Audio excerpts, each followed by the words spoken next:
जी share करती हूँ। सुंदर साथ जी गलती से बंद हो गया था। हाँ जी।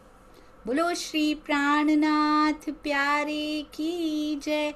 बोलो श्री सतगुरु महाराज की जय। पन्ना धाम की जय। सर्व सुंदर साथ की जय। आप सभी सुंदर साथ जी के धाम हृदय में विराजमान शोभायमान प्राण प्रियतम राज रसिक धाम धनी आपके नूरी कोमल चरणार बिंद में कोटान कोट प्रणाम जी। डे 78, आज तो 79 हो चुका है सुंदर साथ जी। बिसराओ ना वचन सतगुरु के, होगी बड़ी भूल, बार बार हैं समझाते, व्यर्थ इच्छा मोमिनों की नहीं होती कबूल। बहुत ही सुंदर टाइटल। और ये देखिए, ये प्रसंग याद आया सुंदर साथ जी, कल हमने क्या किया था। महाराज जी के पास वो एक दुकान में जाके बैठ जाते हैं, देवगिरी साथ में होते हैं, रामानंद जी उधर ही बैठे हैं, अपनी चौकी मुड़े पे बैठे हैं, और ये सारी प्रजा जो है, सिपाही भी बुलाने आ जाता है उनको कि आपका साथी बुला रहा है। वो कैसा साथी जो हमारे साथ ही ना चला, जिसने साथ छोड़ दिया। बहुत कुछ सीखने को मिला इससे। और ये नगर वाले कोई मिठाइयाँ ला रहा है, कोई कुछ ला रहा है, महाराज जी क्या कहते हैं, इनको डाल दो, कुत्तों को डाल दो, क्योंकि जो छके हुए हैं उनको छकाने का क्या फायदा, जो भूखे हैं उनको खिलाओ तो कुछ लाभ भी मिले। ये दुनिया छके हुओं को छकाने के लिए रेडी रहती है, परंतु भूखे को खिलाने के लिए कोई तैयार नहीं रहता। और जहां पर आपने देखा सुंदर साथ जी, महाराज जी ने कहा था इनको, यहाँ जो अधिकारी खड़े थे जिनके ये सिपाही आए हैं, उन्होंने कहा था यहाँ मुझे दुर्गंध आ रही है, यहाँ अभिमान की बू आ रही है। उस राज्य से, उस प्रजा से भी सुंदर साथ जी, उस राज्य में कुछ नहीं खाया उन्होंने, क्योंकि जहां से दुर्गंध आती हो वहां से कुछ भी ग्रहण नहीं करना चाहिए। ये भी महाराज जी ने हमें सिखाया। दुर्गंध युक्त वातावरण में रुकना नहीं चाहिए। दुर्गंध बाहर की नहीं है, जहां अभिमानी बैठे हों वहां से चल देना चाहिए, अंदर से ही चल दो, वहां प्रेजेंट मत रहो। बहुत ही सुंदर, अति अति सुंदर प्यारे महाराज जी के चरणों में प्रणाम। गायत्री दीदी प्रणाम जी। जी शुरू कीजिए गायत्री दीदी। बोलो श्री सतगुरु महाराज की जय। बोलो श्री प्राणनाथ प्यारे की जय। श्री राम रतन धनी की जय। श्री राम रतन सतगुरु प्यारे, हम आए तेरे द्वारे। श्री राम रतन सतगुरु प्यारे, हम आए तेरे द्वारे। जिसको तुमने बुलाया है, किसको तुमने बुलाया है, दौड़ी के वो चला आया है, दौड़ी के वो चला आया है। थोड़ी माया के फंद सारे, मैं आए तेरे द्वारे। थोड़ी माया के धन सारे,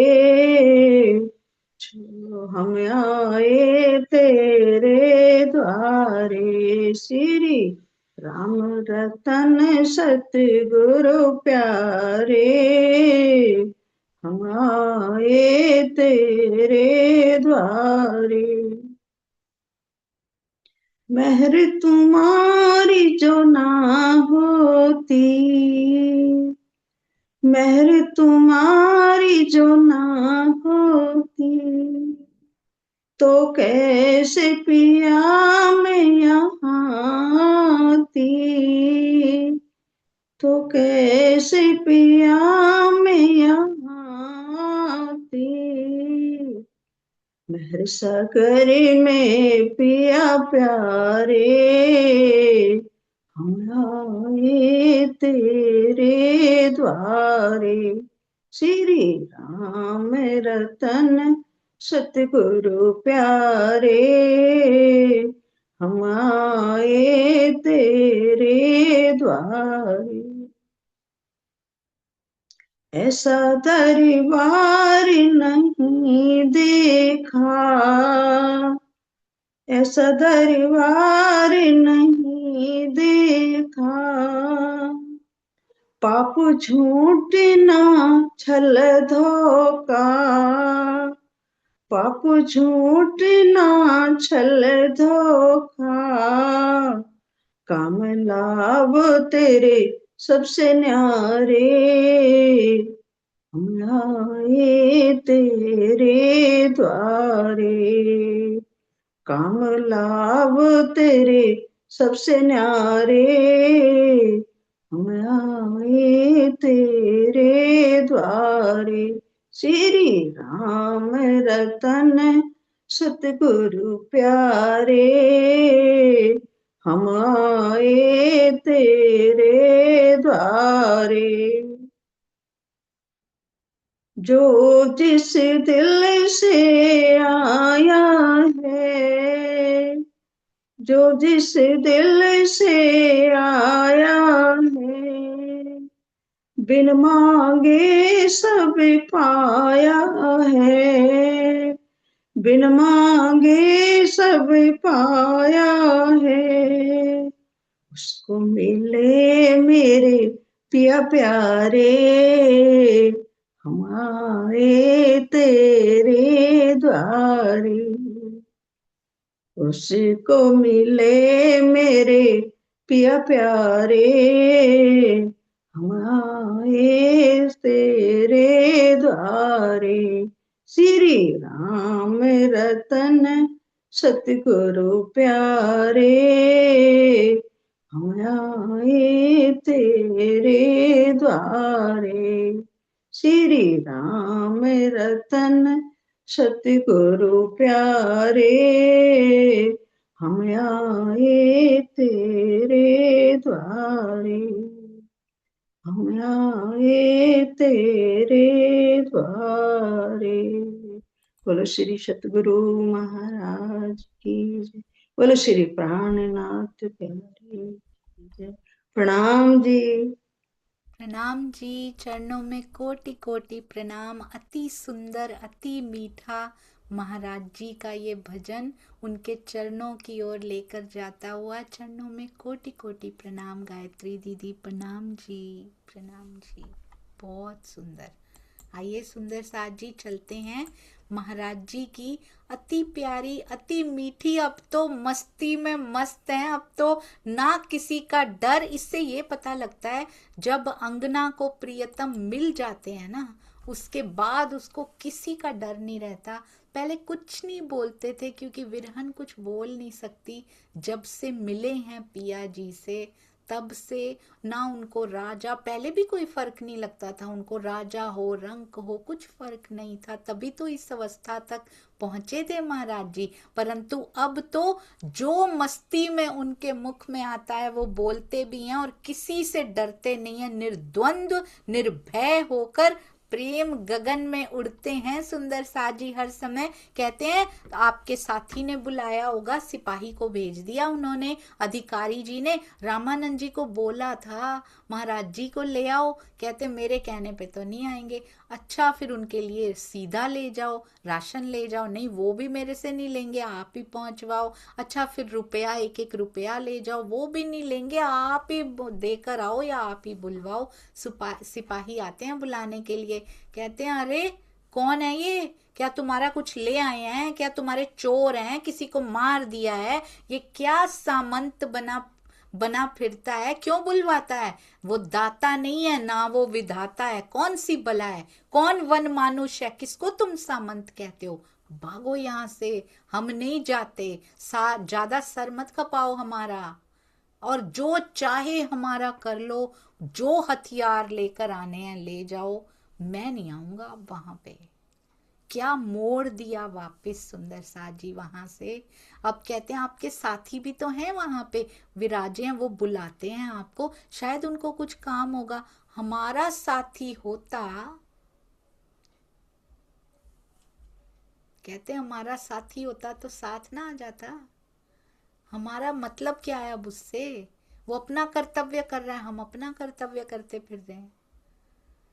जाओ, हमारा कोई साथी नहीं है, कोई संबंधी नहीं है। तुम्हारा सामंत बंधता होगा इन बंधनों में, हम नहीं बंधते इन बंधनों में। चला गया चुपचाप, सिपाही चला गया अपना उत्तर पाके। और उसके बाद रामानंद जी भी आ गए वहीं पे, साथ में मिल गया रामानंद। और कहते हैं सारे व्यंजन चक्के देख लिए, फीके पकवान, ऊंची दुकान, फीके पकवान निकल रहे हैं ये सारे राजा लोगों के। ये जो महल है उधर बीतक साहब में भी देखा, जहां जिस जिस राजा के साथ पास जाते हैं ऊंची दुकान, फीका पकवान ही निकल रहा है उधर भी।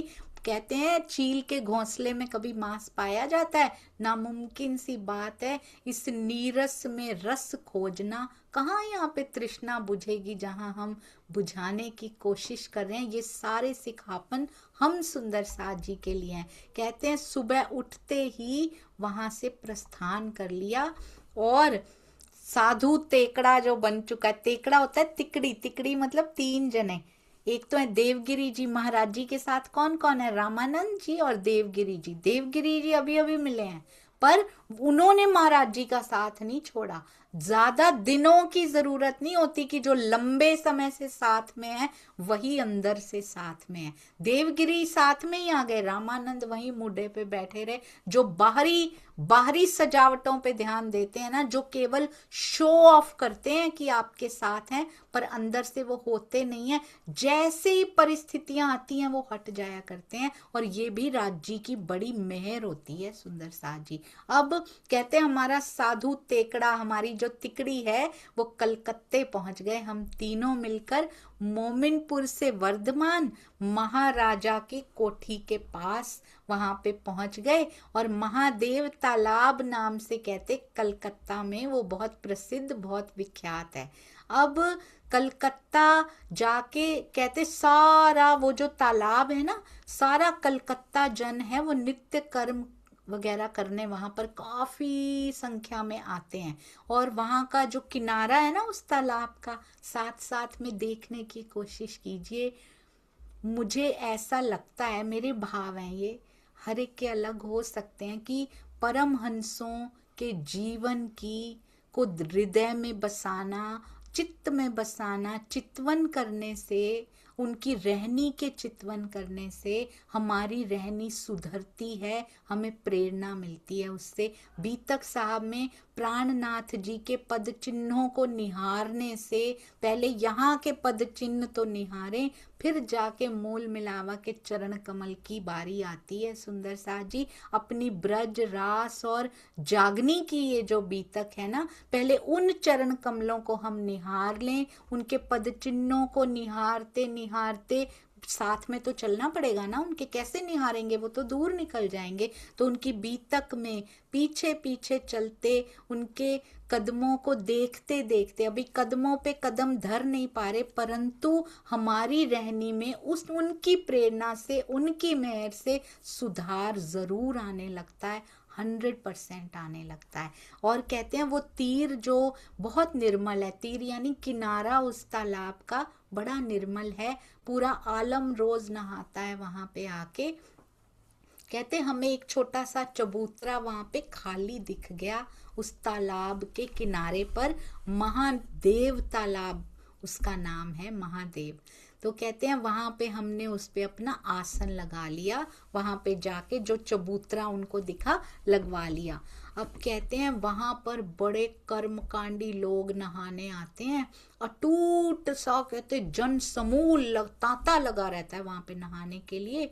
और धीरे धीरे क्या हुआ, क्योंकि वहां आते तो थे ही, देखा कि इनका और महाराज जी का तेज कुछ ऐसा है, वो चाहे कुछ बोले भी ना, चुपचाप बैठे रहें, पर उनके अंदर जो विराजे हैं ना, उनकी सुगंधी आ ही जाती है, उनके मुखार बिंद पे प्रकट हो ही जाती है।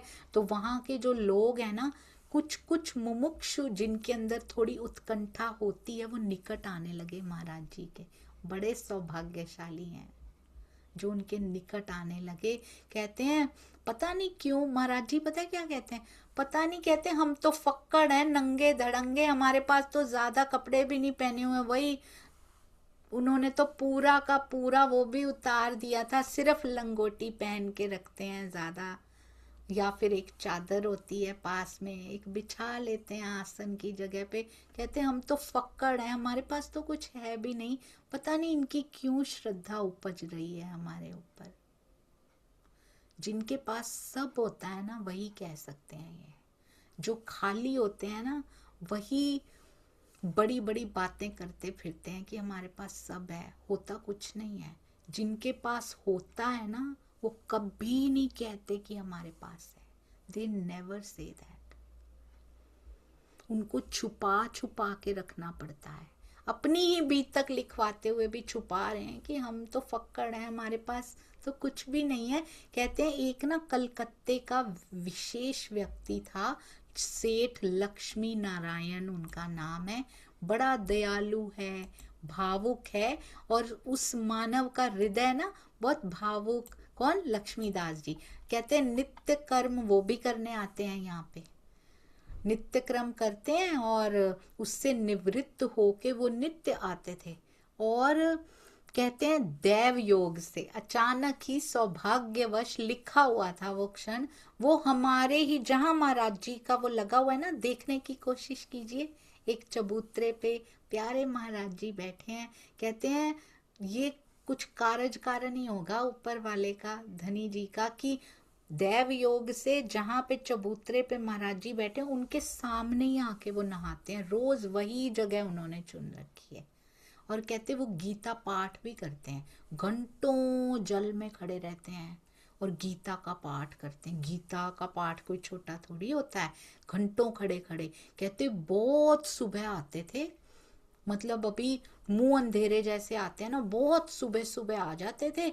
और उनका गीता पाठ कब होता है? जब सूर्य भी चढ़ जाता था ना, तब निपटाते थे वो अपना पूरा पाठ करके, पूरे नित्य क्रम के बाद तब पूरा होता था।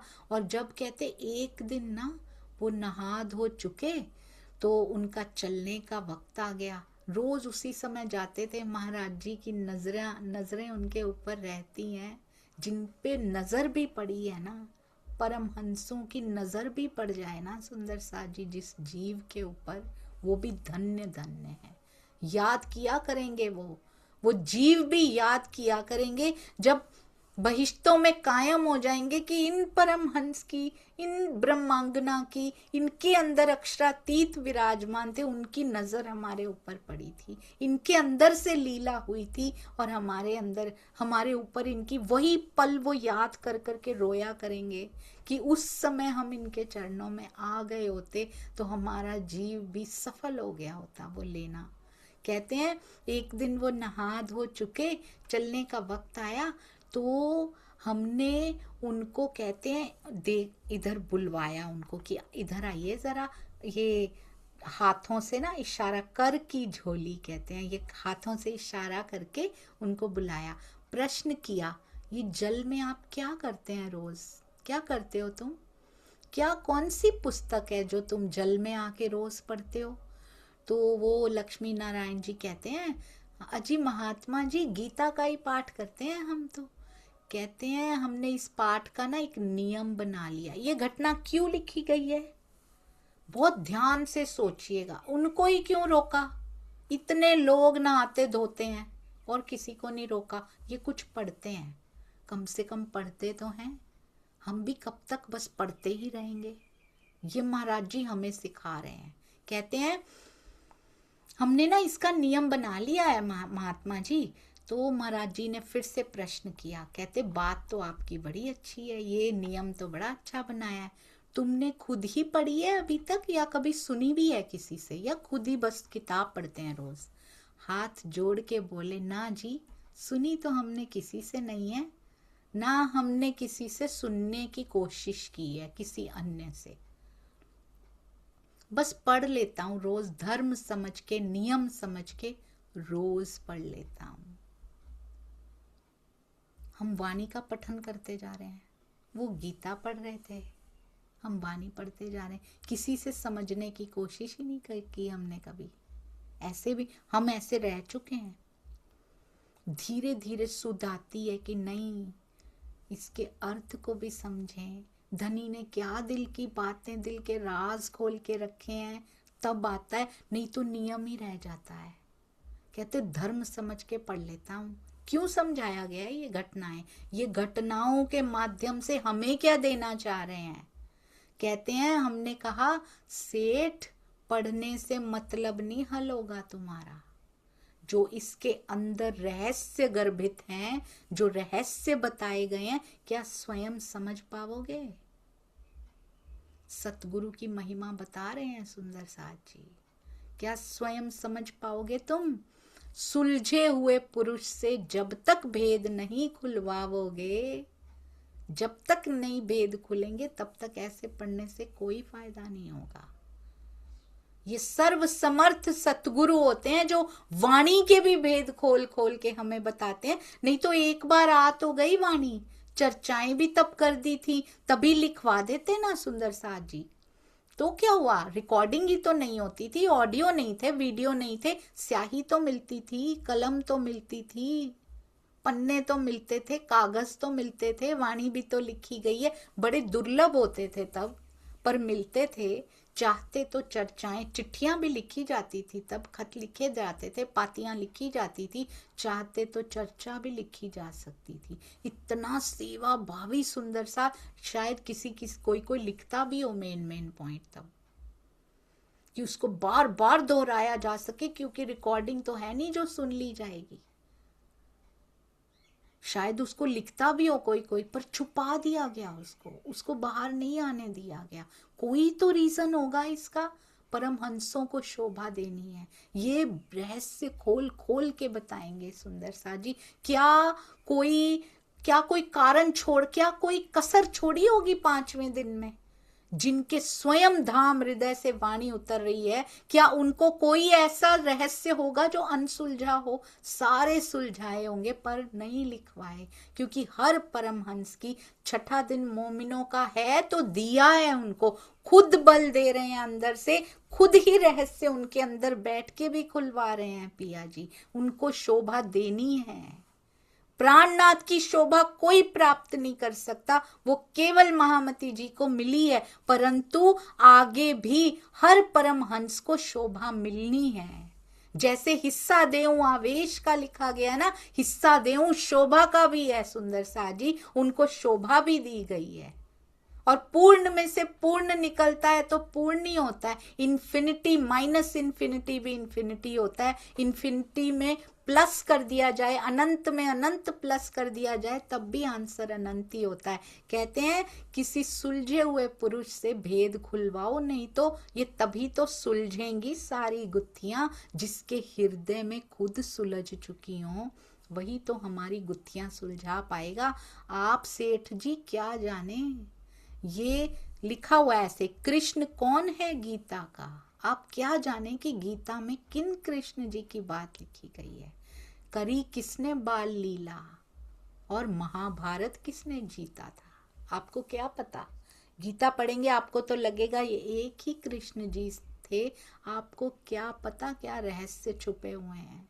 11 साल 52 दिन वाले कोई और हैं, उसके बाद उनमें रास बिहारी जी की शक्ति है, उसके बाद उनमें विष्णु जी की शक्ति। अभी तक श्री कृष्ण त्रिधा लीला नहीं समझी ना सुंदर साथ जी, आप जरूर उसकी प्लेलिस्ट देखिएगा, हाईली रिकमेंडेड, क्योंकि उसके बाद ही पिया जी के श्री कृष्ण त्रिधा लीला का मतलब उसमें सिर्फ और सिर्फ श्री कृष्ण जी की ही बात नहीं की गई है, उसमें पिया के दिल के भेदों की बात की गई है, उसमें आवेश स्वरूप जोश दोनों में अंतर क्या होता है, सब बातें की गई हैं। महाराज जी वही कह रहे हैं, करी बाल लीला किसने किसने महाभारत जीता था, तुम्हें कैसे पता लगेगा इसमें कितने भेद छुपे हैं, तुम खुद पढ़ के क्या जान पाओगे। जब तक खोले ना कोई बैठकर, आपको कैसे पता लगेगा? आप सुनकर ही पता कर पाओगे। भेदों का जो भेदी होता है ना, बहुत सुंदर। एक लाइन ऐसी लिख देते हैं महाराज जी, ऐसे लगता है जैसे हृदय को खींच लिया हो। कहते हैं इनको तो भेदों का भेदी जान सकता है, और वो भी कौन? पूरा भेदी होता है ना, उसको पता है सारी इंफॉर्मेशन इसके बारे में। वरना हजारों खाक में मिल गए, गीता को पूरा पूरा पढ़ के भी उनको कुछ पता नहीं लगा। तन चला गया उनका ऐसे का ऐसे, उनको कुछ समझ नहीं आई। हम भी वाणी पढ़ रहे हैं सुंदर साथ जी, केवल उनको ही नहीं बता रहे ये, हमें भी श्री कृष्ण जी, मेरे पिया का आवेश कहाँ कहाँ उन्होंने लीला की, ये भी करना है। पर वाणी को भी पढ़ना नहीं है, वाणी हमें गढ़ दे, ऐसे उसको करना है कि मेरी लाइफ को गढ़ने लग जाए वो। अगर जीवन में परिवर्तन नहीं आया ना, तो हमने वाणी ठीक से नहीं पढ़ी है, हमने मंथन ठीक से नहीं किया है, हमने महाराज जी का जीवन ठीक से नहीं पढ़ा है। अगर मेरा जीवन बदला नहीं तो अभी कभी ठीक नहीं है सुंदर साथ जी, अभी बहुत जरूरत है। थोड़ा भी चेंज नहीं आया ना महाराज जी की और बीतक साहब में, जो धनी श्री देवचंद्र जी ने, प्राणनाथ जी ने जो कसाले सहे, जो कसौटियां सही, देख देख कर, सुन सुन कर मन पत्थर का पत्थर ही बैठा है। दूसरों के प्रति फिर करुणा नहीं आती, दूसरों के प्रति फिर प्रेम पैदा नहीं होता अगर, तो फिर पढ़ने में कमी है, क्योंकि हम गढ़े नहीं जा रहे हैं। अभी जीवन चेंज नहीं हो रहा है, बिल्कुल वही शेप लेके ही बैठा हुआ है ना अगर, तो कुछ ना कुछ बदलना चाहिए। ऐसे पढ़ें कि तार जुड़ जाए सुंदर साथ जी, उससे याद आ जाए, वो घटना याद आ जाए। बस ये टेस्ट है। मुझे भी नहीं याद आती थी, मुझे नहीं याद आती थी, मुझे लगता था मेमोरी वीक है। इसमें यहाँ की मेमोरी का कोई काम ही नहीं है।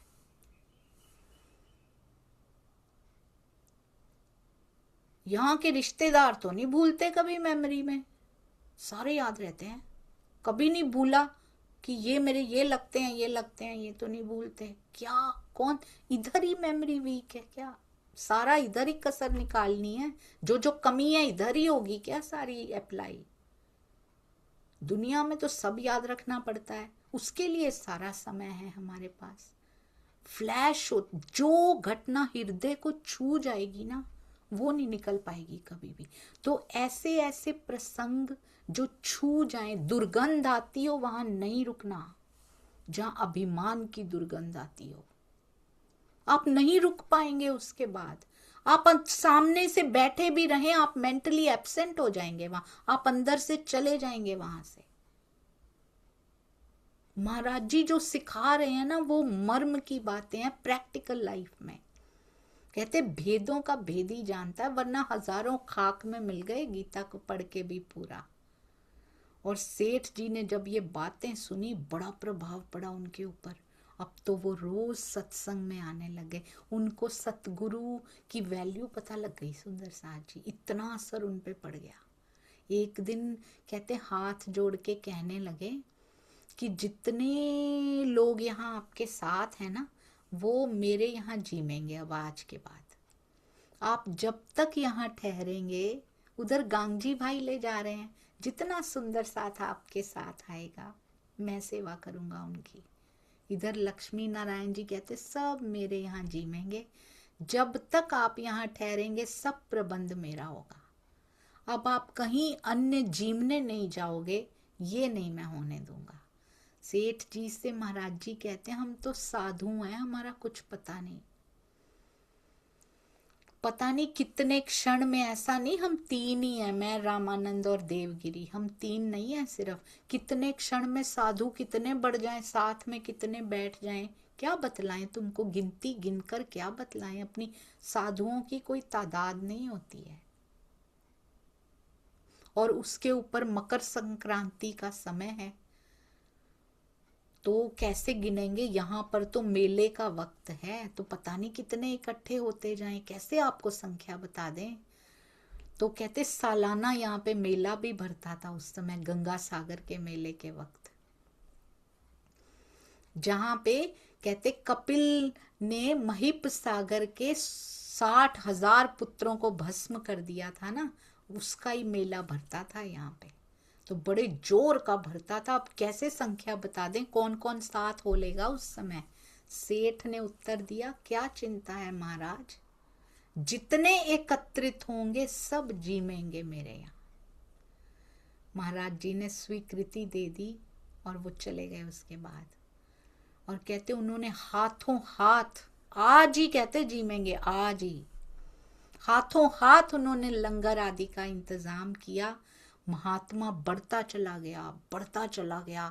सबको पता लग गया इनके नाम पे भंडारा खुला है, इनके नाम पे लंगर खुला है। सारे साधु आके क्या कहने लगे, हम तो यही महाराज जी के साथ हैं, हम तो इन्हीं की जमात है, हम तो इन्हीं के साथ हैं। दुनिया कैसे स्वार्थ के लिए पीछे आ जाती है।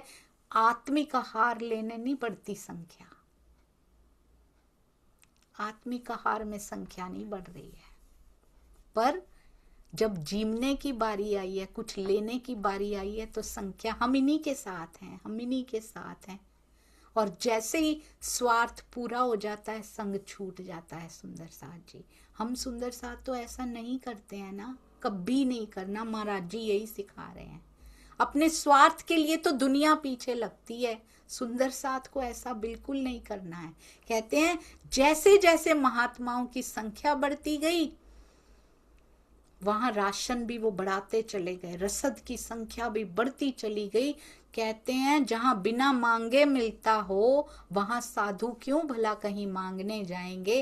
वो तो सारे महात्मा जो साधु जन आ रहे थे, यही कहते कि आड़ लेने लगे महाराज जी की, आड़ ले लेके कि हम तो इन्हीं के साथ हैं। सारी संख्या वहां बढ़ने लगी कि इनके कारण ये क्षेत्र खुला है, इनके कारण ये भंडारा खुला है। सुगमता से खाने को मिल जाता 2 वक्त, तो खाने वालों की कभी कमी हो सकती है?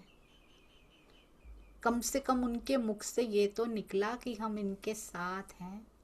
वो उसी शब्दों को ही याद किया करेंगे सुंदर साथ जी, जब अखंड होंगे कि मिले थे हमें कभी। काश कि हमने ये स्वार्थ ना रख कर उनसे कोई मांग अलौकिक, उनसे कुछ अलौकिक धन भी उनसे ले लिया होता, कुछ पहचान हमने कर ली होती, तो आज 8वीं बहिश्त में हम ना होते। हम भी अपना जीवन सफल करके वो आनंद ले लेते। जब उनको पता लगेगा इस बात का, जब बहिश्तों में कायमी होगी, तो पश्चाताप की अग्नि में जलना यही तो होगा उस समय।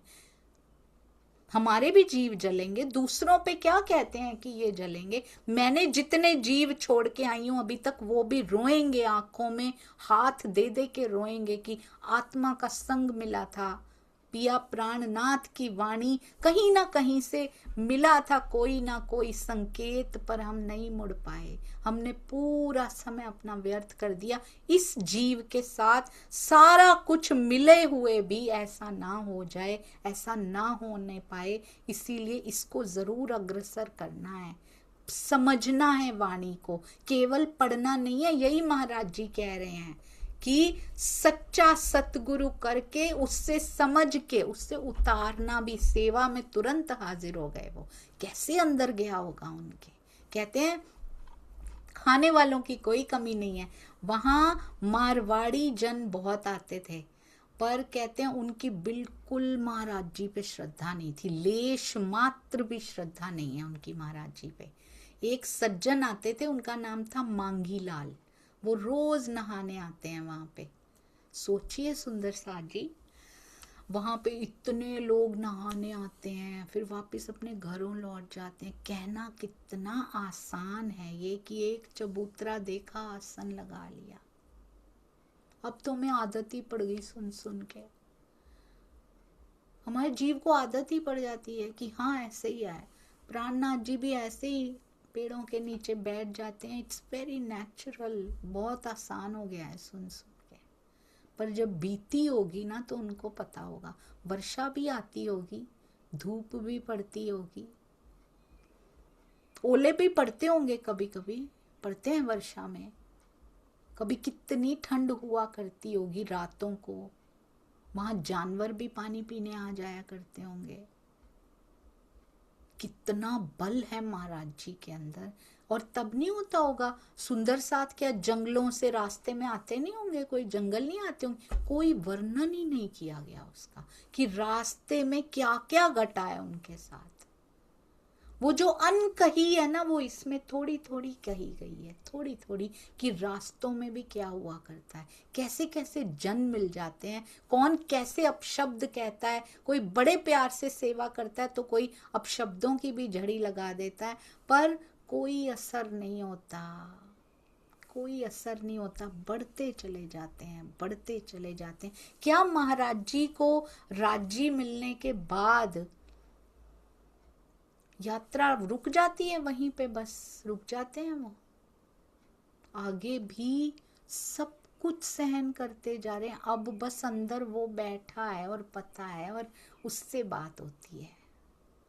अब नहीं वर्णन आता कोई भी कि भूखे रह रहे हैं, ऐसे हो रहा, कोई वर्णन नहीं आता अब, क्योंकि उनको कोई फर्क ही नहीं पड़ता। आप सुंदर साथ जी पर कितनी कसनी की है, अभी भी होता है वो सब कुछ। कहते हैं वहां पे मांगी लाल आते हैं नहाने के लिए, मारवाड़ के वासी हैं, भजन वजन करते थे और कहते एक दिन ना हमारे सत्संग में आके बैठ गए, बड़ा चित्त दे के मांगी लाल सुन रहे हैं। कुछ क्षण तो बैठे रहे पर बाद में बड़े वाद विवाद करने लगा। कहते हैं हम भी यथा जैसा प्रश्न वो करते थे संतुष्टि का उत्तर महाराज जी दे देते थे। कहने को वाणी नहीं है उनके हाथ में, पर वो वाणी उतारने वाला अंदर बैठा है, खुद अंदर बैठे हैं वो उनके। सारा संतुष्ट करके उत्तर दे देते हैं, ऐसा उत्तर कि जिससे शंका शेष ना रहे। पर मांगी लाल ने कहते जितना लिया था, मांगी लाल लिए थे जितना, सारा सौदा बेच गए। उनके मन में श्रद्धा, उनके उर में, उनके हृदय में श्रद्धा उत्पन्न होने लगी।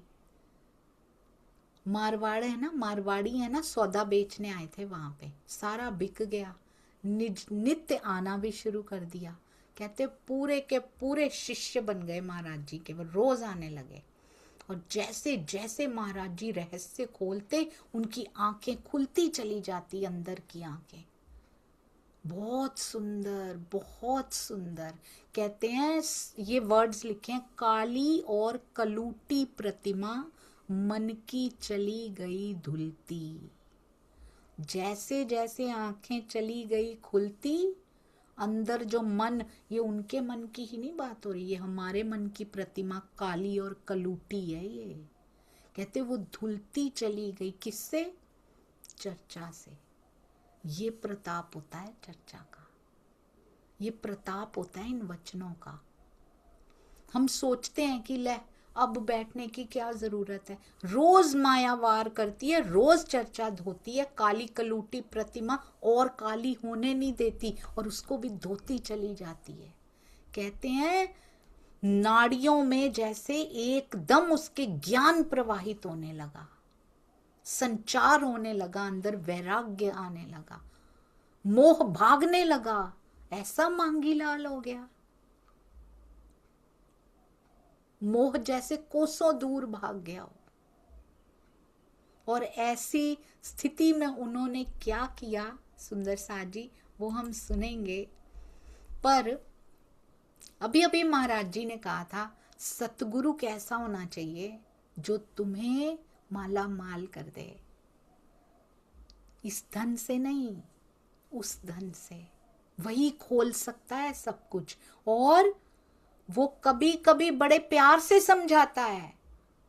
अपनी माँ जैसा कोई ना मार सकता है, ना कोई प्यार कर सकता है अपने माँ बाप जैसा। यहाँ पे कहते पड़ोसी मारेंगे कभी आके, पड़ोसी डांटेंगे कभी बच्चे को आके, उनको क्या लेना देना, आगे बढ़ रहा है कि नहीं। पर अपनी माँ कई बार हाथ भी उठा देती है, हालांकि आजकल कहते हैं नहीं उठाना चाहिए, नहीं उठाते, पर वो ऐसे शब्द बोलती है कि चोट लगे, बच्चा पढ़ ले, बच्चे के लिए जो अच्छा है वो समय पे उठ जाए ताकि उसकी जिंदगी आगे खराब ना हो। सतगुरु को कितना दर्द होता है,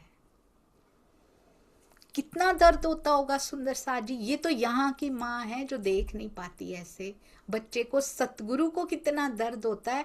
महाराज जी कहते हैं, एक ना बड़ा सुंदर बुल्ले शाह जी ने लिखा हुआ है शायद, ये कहते हैं, कामिल मुर्शिद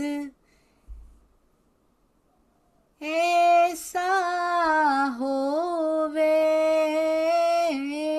कामिल मुर्शिद ऐसा होवे,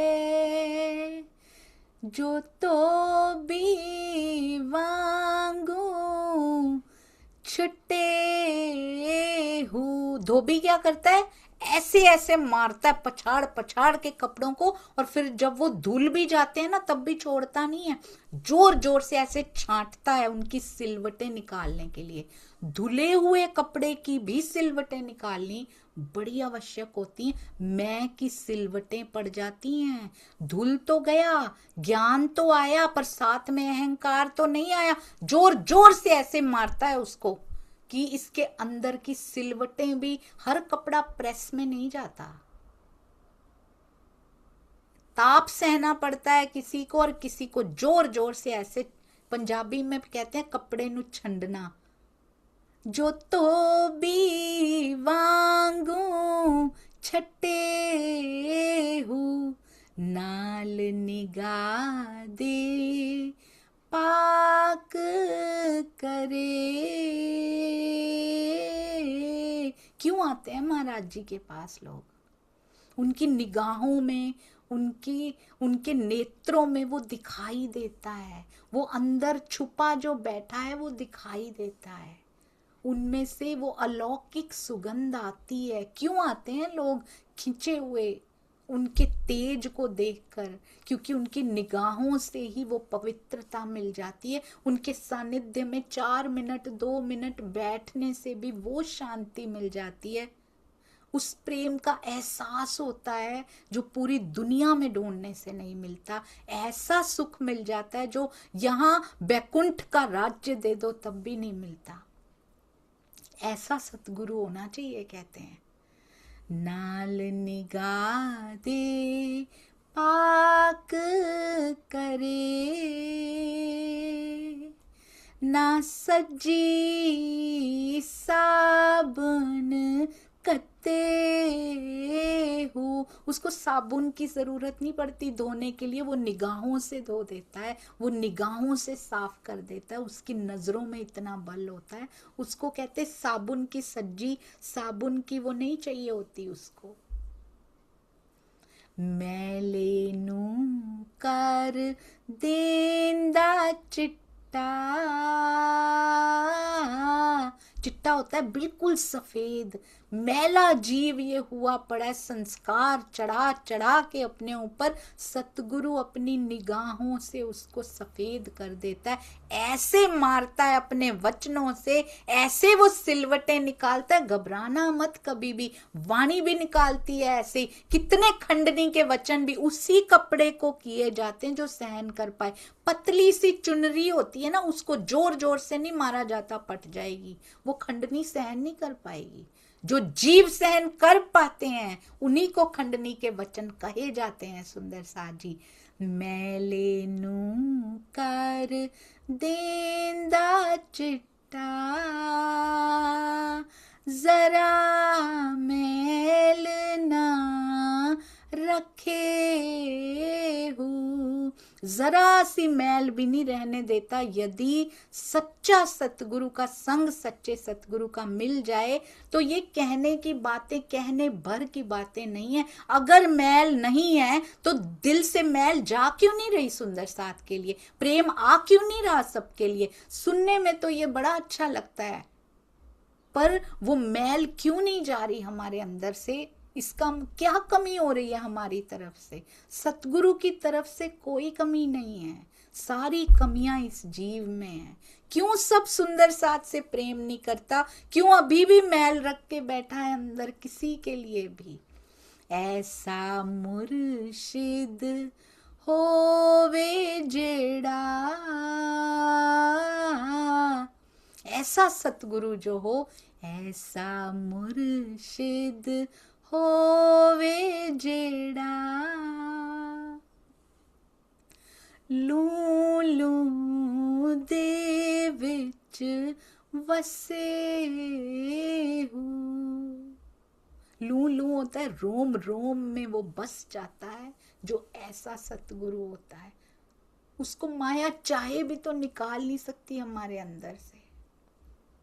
ऐसे सतगुरु से कभी दूर नहीं होना, उसका कभी संग नहीं छोड़ना। जिसकी भी बातें चोट कर जाती हो, इस माया से हटा के वो अखंड सुख की ओर ले जाती हो। दिल गवाही देता हो इस बात की, मेरा जीवन बदल रहा है इन वचनों को सुन सुन के। आप स्वयं गवाही दे सकते हैं, आप स्वयं देख सकते हैं कि इस प्रकार की घटना पे पहले हम कैसे रिएक्ट करते थे, आज हम इस प्रकार की घटना होती है, कोई विवाद हो रहा होता है या मेरे जीवन में कुछ घटित हो रहा है, अब मैं कैसे एक्शन लेती हूँ।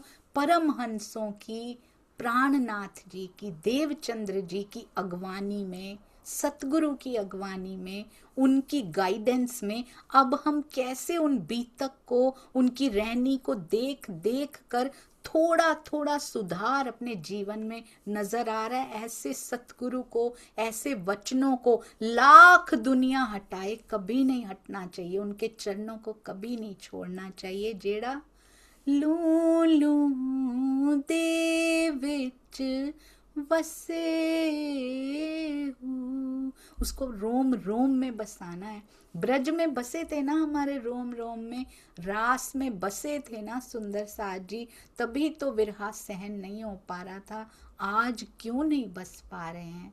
हमारे जीव की कमियां दूर करने आए हैं, कभी बीतक के माध्यम से, कभी सिंधी के माध्यम से। और महाराज जी की बीतक ऐसी होती है, इनके पहले बीतक हो तो ये उन्हीं में रल जाती हैं, उन्हीं का एक भाग लगती हैं। इनके पहले सिंधी हो तो पता ही नहीं लगता, सिंधी के बाद महाराज जी की बीतक एकाकार हो जाती हैं, क्योंकि उनकी रहनी हर चौपाई से मैच करती है। इसीलिए सुंदर साथ जी ऐसे प्यारे, समर्थ, सर्व समर्थ प्यारे सतगुरु महाराज जी के चरणों में कोटान कोट प्रणाम जी। मैंने तन से आपको नहीं देखा, पर कौन कहता है कि तन से देखना जरूरी होता है। प्रणाम जी सुंदर साथ जी। क्षमा कीजिएगा, आज तो मैं क्षमा मांगना भी भूल गई। सतगुरु ऐसे अपने आप में मस्त करें सुंदर साथ जी हम सबको कि हम सब भूल जाएं। पर आप बड़े उदार, बहुत बड़े हृदय वाले, विशाल हृदय वाले सुंदर साथ हैं, जो मेरे जैसी सुंदर साथ के साथ बैठकर इतना बल देते हैं और सारी सारी की हुई गलतियों को क्षमा करते हैं। प्रणाम जी, प्रणाम जी।